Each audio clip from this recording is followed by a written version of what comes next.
Al weet jy absoluut niks van tennis nie, dan ken jy tog die naam John Lafney de Jager. Ja, ek het my eerste groot ding in tennis was toe ek 19 was, toe gekwalifiseer vir enkels by Wimbledon. Om 45 Grand Slams te speel in die 2 finale, was bevoorreg om 4 in die wêreld te wees. Maar dit het regtig gebeur, dit was regtig 'n traumatische dag. Ek het net 10% gebruik van my seermee in my regterbeen. So ek kan glad nie my tone beweeg nie.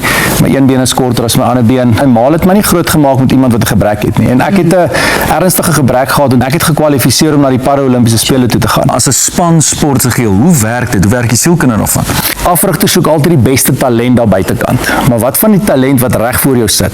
My probleem wat ek het, kinders word nie voorberei vir daai druk wat ons as 'n society op hulle sit nie. Daai dominante speler.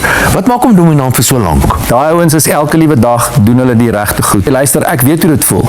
Ek weet hoe voel dat jy op die sendekort van Wimbledon moet speel en nou moet jy 'n groot wedstryd speel. Ja. Ek was ook senuweeagtig geweest. Hoe kan ons spanne in corporates help om na die volgende vlak toe te gaan? Ons kameraman sê, hy het hom geken as kind. En hy het vir my vertel dat dan sê jy, dan kom hulle deur die dag gereeld daarby verby, sê kom ry saam met ons fiets en sê hy nee, hy's besig om te oefen. En ek is een van ons, ek's 3 uur die oggend in Amerika op my foon, dan kyk die Pumas en Griquas te mekaar speel. Ek love it. My oupa was John Samuel Lafney geweest. Van my grootste bakslaas wat ek in my lewe gekry het, was my Palace se paas.